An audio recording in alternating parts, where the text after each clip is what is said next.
Hello and welcome to some Everquest 1 news and game update for July 17th, 2024.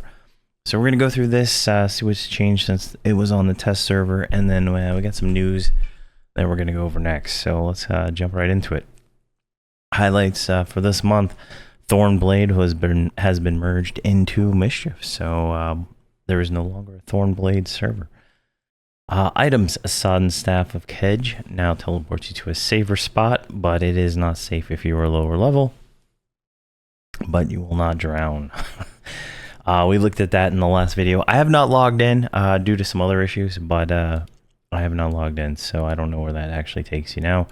Eye of Fear and all its Reign of Fear armor templates have been flagged as quest items. Someone left a comment on the last video saying this makes them randomizable into the loot tables. The type 7-8 AUG mints from Mycelia Heralis in Tides of Time will now be lore equipped, so that's interesting. That is a change to make it so you can't wear 2 decks and stuff like that, so it's pretty nice. Fixed an issue where the golden pick has been doing more damage than intended. I have no idea what the golden pick is, but let's I don't even want to search that. Updated the Hero Forge barrels, Hero Forge ornaments to drop in all hot zones, and there will be a new hot zone at 105. So that'll be nice to see where those are at. I have not gotten, as I said before, I haven't been in the game yet to check this out. Quests and events: fixed an issue with Sin Castine. It doesn't respond correctly if the player did the Epic 1.5 pre-quest. Fixed an issue with the Rise of Marnik. Fixed an issue with the Predators of the Sea. We looked all 3 of these up. Fixed an issue into Leviathan's Lair. We looked all those up in the test server video. They're just low-level quests. Reduced the melee and spell damage done by NPCs from 30 to 75 in Heroic Ventures. Nice. Including Tides of Time that use the normal Heroic Adventure table. Tides of Time Heroic Adventures reduce the damage spells cast within the Tides of Time. The level 60 range will see the most change. Hopefully they changed it quite a bit, because that was pretty bad. Fixed an error in the spell damage scaler for NPCs above 120. This will result in increased spell damage in Heroic Adventures with NPCs above 120, so that sounds great. Added a minimum level to Franklin Teak hot zones. Now, I already felt like there was a minimum level, so that's interesting to see, because you couldn't get the first one till I think like level 15 or 20. So be interesting to see what that actually means. Mercenaries: buffs that are too powerful for the mercenary will now be removed when it is unsuspended. Progression server removed additional rules acceptance dialogue from Aradun and Rizlona. Miscellaneous task replay and request timer chat messages will now show seconds. Corrected an issue with the tribute gain modifier not affecting guild tribute. Improved world performance when large number of players are online. Weapons will no longer give damage bonuses if they are equipped but unusable. So that sounds interesting. One thing I've noticed, at least on Teak, right, is you can put a thing in your offhand, like say a sword, and you get the stats from the sword, but you cannot swing. You can't do a wield. So you're a necromancer. You got a 100 HP sword in your offhand. Wham! You get 100 HP, but you can't swing it. But you can't use it because your glass isn't on it. It's very interesting what's going on there, but so hopefully they fix all that. Optimized spell processing, which can result in increased zone performance. Made performance improvements to Trade Skill Depot. Added an option to use Who on a player by clicking their name in the chat window. And on this Trade Skill Depot, they need to increase the size of this significantly. I have 1,000 plus, and mine's capped, and all my little other characters are all capped on others. It's actually, I wish you could buy more than 20 per slot, I guess. I don't know. It just, something there needs to be improved. UI, minimizing the game's desktop window no longer causes client to be unresponsive. There is a lot of stuff going on right now related to all these resolution changes. There is bugs, and that is why I have not logged in, because one, I don't want to change the screen UI setup for all my characters. Right, that's way too much work, and I would just not even bother with it. But it seems like there is some issues with all this going on. So the client, saves a position, apparently doesn't happen. All the windows get moved around and all messed up. So there's something going on with this. There's a bug. If we go to let's see, forums, staff, this one right here. No, go back on that one. Go here. Go here. You can see here there is multiple dev posts related to some of this UI stuff. So be wary. New UI engine display option disabled. Most in-game windows now save their positions. Again, that's probably all related to the same thing there. Fixed an issue where some game windows would automatically reopen after the window player closes them. Fixed artifacts where the cursor would show incorrectly. Reduced game hitching when Alt-Tab and was used in full screen mode. I don't know what they've done, but hopefully they fixed all this stuff in the next few days. Fixed the bug that caused the game's desktop to crash. Caused the game's desktop window to unminimize when it's deactivated. I don't know. There's a lot of stuff going on here. Game desktop window once again correctly toggles between maximize and minimize states, and the game client no longer crashes when spamming Windows D. All right, Windows D. So that's the desktop. So if I hit Windows D, it minimizes everything, right? Pretty simple there. All right, so that's the patch notes. There's a few things that were changed. I think, what is it here? I saw one. I guess I refreshed it. Maybe this minimum level on Franklin was one they added. I don't remember in the other thing, but yeah, the golden pick one seems new because I didn't Google that. So there's a few things that changed since the test server, so that's good to know. Now with this patch, there is also another tower. So Anniversary Tower Door 7. The tower item is a ring, so it's a 100 HP ring, so kind of invalidates even more loot from Velius if you're on Teak. So you don't even need Volok loot anymore. I mean, you're just at this point you just need the weapon drops. So this next door we'll do a video on whatever this is to do this quest. It looks like this is Emerald Jungle. It's what it looks like to me. Could be a different one, but like the cliff right here and stuff like that, and Severius spawns back there. So that's just what I feel like. So we'll go in there and do that once the CY stuff's taken care of. I did see this other post, EverQuest Developers Log, July 2024. So this might be a whole new video we can do, but this one's extremely long. Like look at this. This is crazy. We're gonna go over it in here. So if you don't care about anything else, that's all the new the game patch notes and stuff. This is gonna go through this developer log and see what it says here. So we received some player questions at FippyFest through forums and Discord about what the development team is working on and how we prioritize projects. So this sounds like this is what they're working on, and a summary of all the stuff. So the expansion that's coming out, so this is the next 125 expansion. The Outer Brood, Zone 1, NPCs, environment revisions. Zone 2, NPC placement, planning, coordinates, NPC files, creation, adjustments to encounters, Excel work, quest, research. PowerPoint, creation, more pathing. I don't know, PPT is PowerPoint to me. Maybe that means something else internally to them. So let's say I don't know. I have no idea. More pathing, readjust some number of paths outside of geometry, redirected pathing to adjust it for accuracy. So they're making the zone playable. Submitted it for review.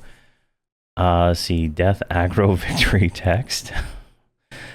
Kill quest, zone 3, added zones, zone lines into and out of the zone. Zone 4, PVD creation. I'm not sure what PVD stands for. Maybe they define some of these acronyms up here, but it is what it is. Raid 1, basic NPC and creation. Raid start scripting, raid controller scripting. Feature 2, data setup. So this is going to be the feature the expansion has, right? So who knows what it is at this point? Maybe someone knows. I don't know. Fixed warrior shoulder skinning. Fixed warrior shoulder skinning. What? Dude, are we gonna get shoulders? That would be kind of cool. That way, like, okay, let's not speculate here. Projection model. All right. Itemization. Raid loot, group loot. So there's group tier 2, raid tier 2. There's a trade skill tier. So it sounds to be the same as all the other ones. Beta fish creation, added visuals to the group tier trade skills. Okay. Added items to beta merchants, removed SKU 31 items, and added SKU 32 items. So the previous expansion to new expansion. Updated luck data.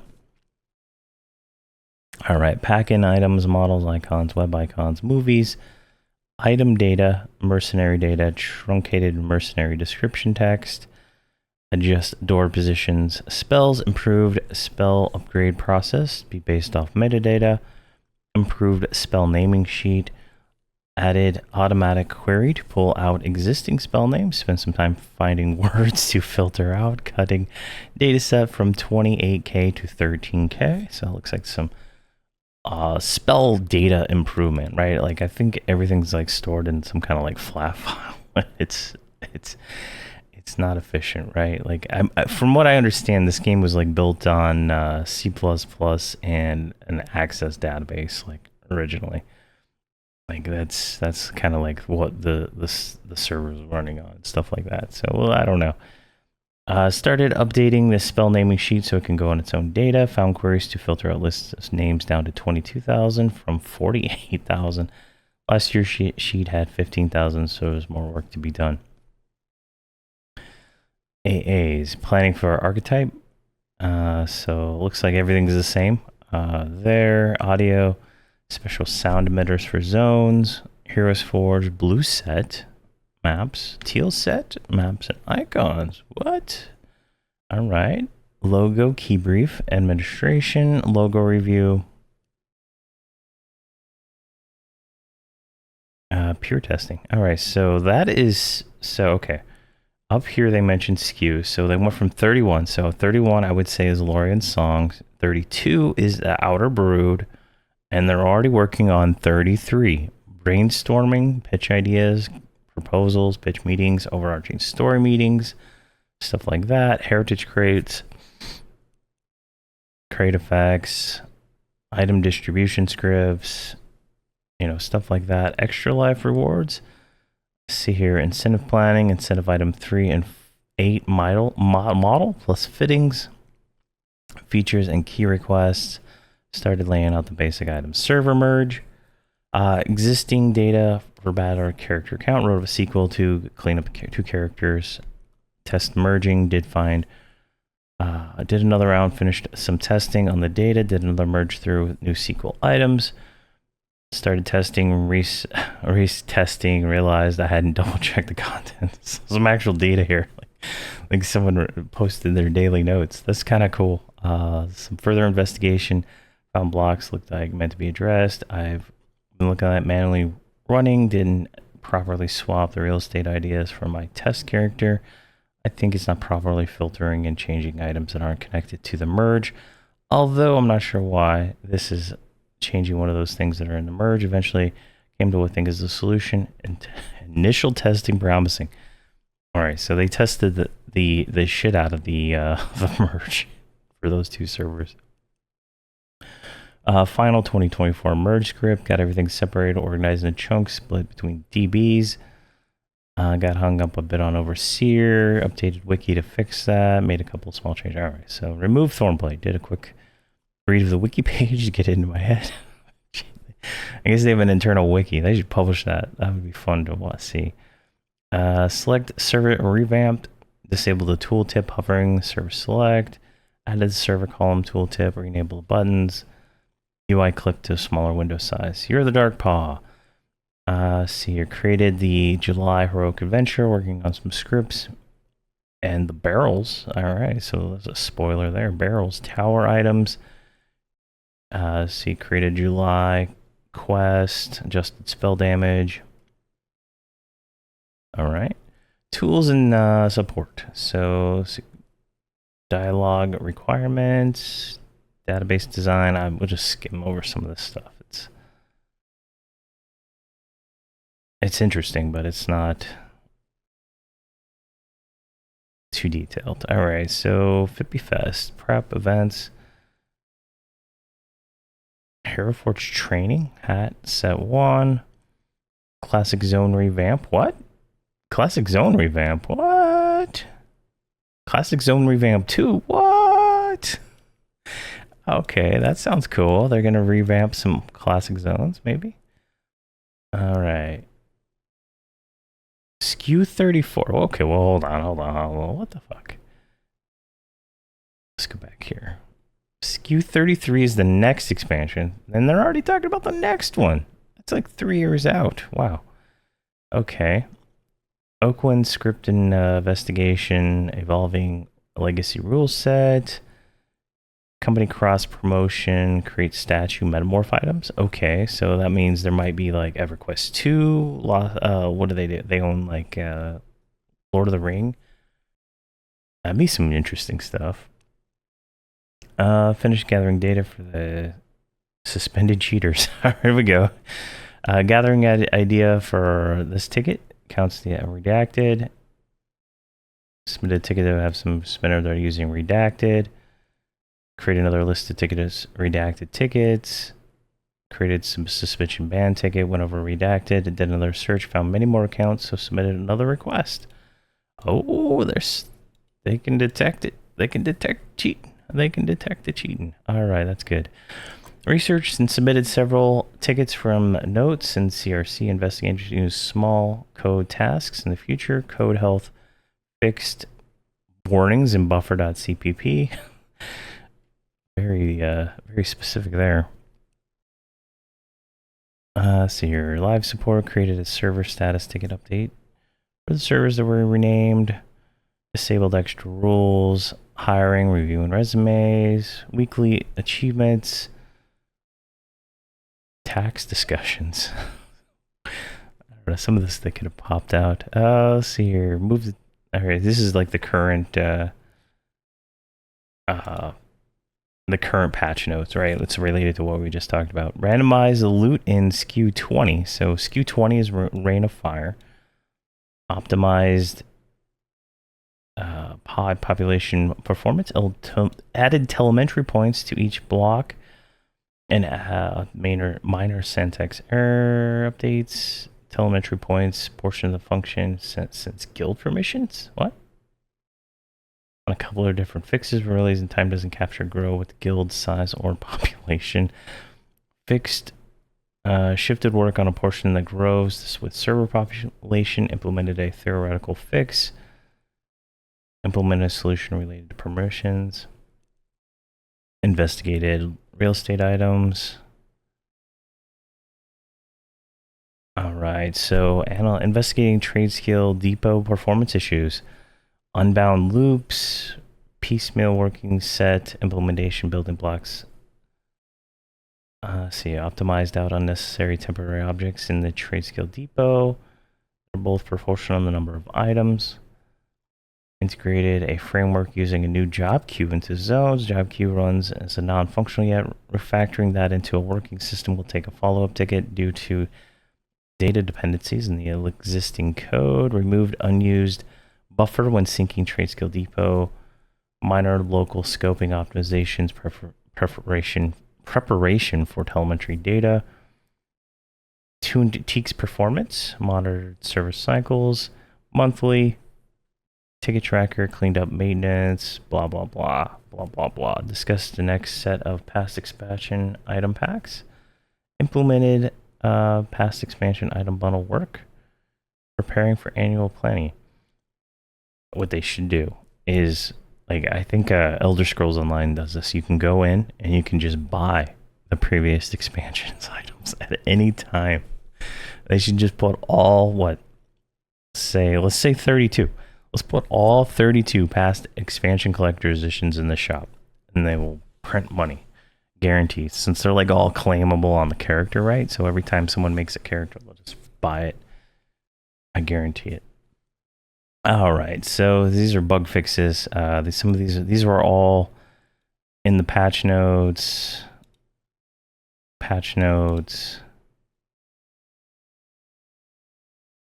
So there was an issue with the key of Steam and Oasis of Steam. They fixed that. I don't even know what that means. Added additional buffs slot label to fix any having 19 previously. Exploit, ignore damage bonus on unusable items. Disabled, that was from the patch notes. Disabled an Arazak from being randomized on random loot servers. Interesting. Oh, I think that's plain error. Maybe it had random loot and you kill it and it got random stuff inside of Plane of Sky.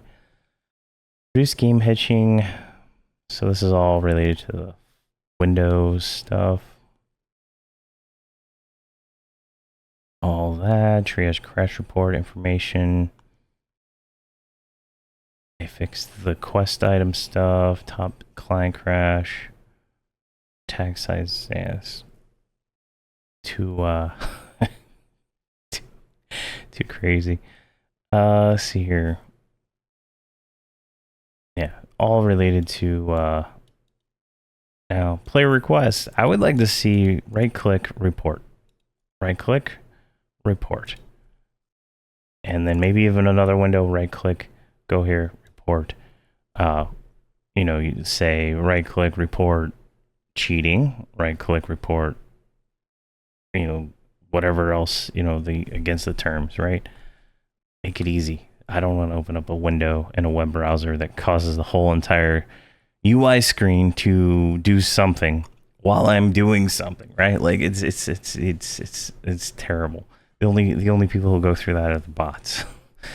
All right, top reoccurring meetings. Wow, top bugs review, live ops, publish sync, weekly updates. Leads, design, systems, weekend review, roll-up, sprint planning, one-on-ones, live update meeting, engineered design sync, KPI reviews, and forecasting, CS and community sync, IT operations sync, and community council town hall. Yeah. And I don't know if I mentioned, I found out why I got removed from the community resource councils because I apparently didn't respond to an email I didn't get. Hilarious. I think the community would also appreciate insight into the quality assurance team's process. Yeah. As per the intro, would not include community, brand, customer service, quality, essential throughout the things. Developer log only. All right, so there you go. That's a new thing they're doing. There's some information here, you know, gleaning about the next expansion, kind of, you know, they're working on that and stuff like that. It looks like there's going to be 4 zones that I can see here. That seems a little low. Let's see here. Let's go to EQ resource, Lorian song. How many zones does this one have? 1, 2, 3, 4, 5, 6, 7. All right, so there's going to add more, hopefully more zones. Hopefully there's more, but that's the game update news for July. The new tower door with rings as the item, and some insight into the developer process that the developers go through. Now there is that currently ongoing window issue. I haven't logged on to test it. I just didn't want to risk my characters having to like redo their UIs and stuff like that. But I will be making the videos for all the tower stuff and everything that's going on. And plus I have a bunch of other series that I got to keep making videos for. So we'll keep those going. But thank you very much for watching, and please have a fantastic day.